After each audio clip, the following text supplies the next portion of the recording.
What is up, everybody? We are back and we are here for the PGA Championship. Can't wait for this week. It's the year's second major.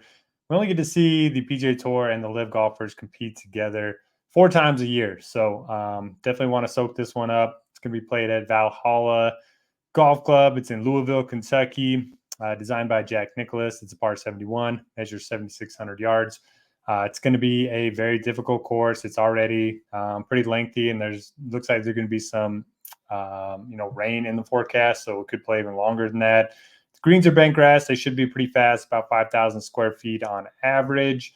The fairways, they have been changed. They are now zoysia grass, which they dry out a little bit faster. They're going to be a little bit firmer than we saw the last time it was held at this course, which was 2014 when Rory McIlroy won. Number of holes with water hazards, 7. And yeah, I'm kind of looking at guys that long off the tee, go with long irons, a lot of experience majors, a lot of experience in good fields, a lot of experience on difficult courses, on long courses. Basically, anything you expect from PGA Championship and US Open courses, that's kind of the golfer that we are looking for this week. Ton of storylines too. Got Rory McIlroy coming off of back-to-back wins. If you want to count the Zurich, he also won here the last time it was played here. I already mentioned that. He's also just divorced, just filed for divorce. And then you have, Speed going for the Grand Slam. You have the return of Blocky. You have Scheffler coming off of just having a baby. We haven't seen him in a couple weeks. So a lot of storylines.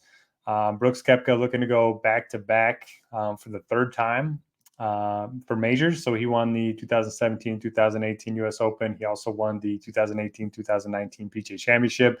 And he won last year's PGA Championship. So he has a chance to do that once again. Now let's get to the model.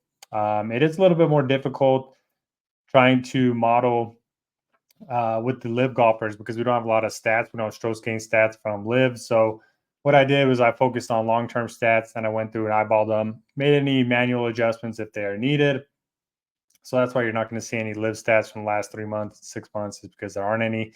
And then for their long-term stuff, I just focused on the last 2 years. So let's go ahead and talk about the weights for the model. Again, if you are a RG Premium member, we'd love to have you. You get to download this model. You get to play with the weights. You get to make your own ratings, which is a lot of fun. I have 9% to off the tee and 6% to driving distance. So pretty heavy weights to off the tee this week. I have a strokes gain approach at 14% total, with 5 of that coming in the strokes gain expected column. This just basically takes a look at the different yardage buckets that each golfer is expected to hit their approach shots from, and calculates, their average strokes gain from those buckets. So I expect Scheffler to gain the most strokes on approach, followed by Xander, Hoagie, Finau, then Jon Rahm. Pretty small weight to around the green. I do think scrambling is going to be important, but this is one of those courses where there's like thick rough around the green, so you're not going to get the tricky tight lies that you see at some of the courses. Kind of just like hit it out of there, kind of play the bump and run. So I don't think it's going to be as important. In terms of, pure talent, you are going to have to scramble a lot here, but I don't think, being creative around the greens carries as much weight as somewhere like Augusta National. Strokes gain putting, I have it at 9% total, with 3% going to strokes gain putting on bent grass, 3% to bogey avoidance, 3% to birdie or better percentage. Now I have the course fit, which is Data Golf's course fit rankings based on their metrics. Bryson number 1, Rory number 2, Dean Burmeister, who's been on fire on the Live Tour, number 3, Min Woo Lee 4, Toasty number 5. As you can see, 5 of the longest hitters in the field, and then Benny on, number 6. So certainly makes some sense to factor in distance this week. Strokes gained in majors over the last, I think I said 5 years. Scheffler, Rory, Rahm, Morikawa, Zalatoris kind of round out your best options there. Strokes gained on long and difficult courses over the last 2 years. Scheffler, Rory, Xander, Fitz, and Rahm. Strokes gained in very strong fields. Scheffler, Xander, Rory, Cantlay, Rahm. Now, there are going to be some overlap between these numbers because, the majors are going to probably fit into all 3 of these categories. But I weighed each of those at 6%. The form over the last 10 weeks is just for viewing. Doesn't actually have any weight into the model. But it kind of does because it goes into the short-term column here. And then midterm and long-term. So short-term is the last 24 months and 3 rounds. Midterms will last 50 rounds and 9 months. And then long-terms will last 18 months, 100 rounds. So whatever the minimum of those are. Let's get to the overall rankings, talk through some of the player pool, and then we will get out of here. Want to wish everyone the best of luck this week, and also want to wish or invite everyone to join the RG Discord. It's a lot of fun. The golf channel in there is bumping. We're going to put together a made cut parlay, which did hit at the Masters. Granted, most of the field ended up making the cut at the Masters, but still, we'll count it as a win. I think it was like 12-1. So hopefully we can cook up another winner this week. Now, very top of the model, no surprise, Scotty Scheffler. It is a bit surprised that Xander is a close second. I don't know if he can win. I talked about it last week on the show. My model told me to bet him, but I knew that he was not going to finish first, because how many times has he had the lead on Sunday recently and ended up finishing second? He just does it so often. Still think he's a good DFS play. I like the low ownership, all that fun stuff. Rahm comes in at number 3. If he's going to be 7 to 10% ownership, sign me up for that. I know he hasn't played great recently, T49 at the Masters, but I mean, he hasn't finished outside of the top 10 in LIV so far. He hasn't won yet, but he hasn't finished outside of the top 10. I went through and did a betting trends piece for the PGA Championship that went through and looked at 9 of the last 10 winners, had a top 10 heading into whatever it may be. There were like 6 of them that I went through, which is posted on RotoGrinders if you want to read, free for everyone. There were only 2 golfers that fit all the criteria, and one was not Scotty Scheffler. I thought Scheffler would kind of be up there, but he didn't have the driving distance this year. So he was outside of the top 30 in the raw driving distance stats on the PGA Tour. So that was one of the trends that he did not fit. But the 2 golfers that did fit all the trends, Jon Rahm, Rory McIlroy. Not that trends are made to be broken, but they are interesting. So Brooks Koepka, number 5. I also bet him this week at 18-1. Look, he's coming off of a win on LIV. He tends to precurse his major wins with a good finish in the event before he did that. And again, he's looking for his 3rd back-to-back major win. So love him this week. Neiman's right now number 6. That's a little surprising. Hatton number 7. It does seem like the model likes the LIV guys quite a bit. Maybe it's just the long-term stats coming through.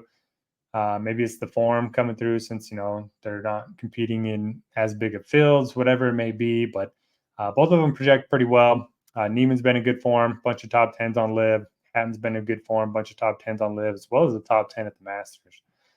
Ludwig Gobert withdrew last week, but he is expected to play this week. I mean, you can't think of a better course fit for a guy. Bombs it off the tee, good with his irons, good short game. The only concern with him is he around the green. Sometimes it can get a little spotty, and that's really his only weakness, and he's like field average. So I think he's fine, but I don't know. I don't think he can win, but I didn't think he could win the Masters either, and he almost did that. So he continues to impress. Love Bryson. He's been on fire over on LIV. Just a bomber, one of the longer hitters in the field. And he's one of the best at hitting out of thick rough, too. We saw him win the U.S. Open with the really thick rough. So I think that certainly could come into play this week. Then you have Cam Smith. No strong take there. He always seems to play well majors, but he is one of the shorter hitters off the tee. Wyndham Clark struggled last week, so it could be a nice buy low opportunity for him. I'm off of Cantlay. The irons just haven't been very good. Hovland did gain 4.9 strokes ball striking last week, so perhaps he's turning something around. The around the green is kind of an issue, but I do like Hovland a little bit. I like Homa as a sneaky play. So he's had top 10 in the last 2 majors that he's played in. Everyone talks about his bad track record at the majors, but he's turning it around. T8 last week. Obviously was in contention at the Masters.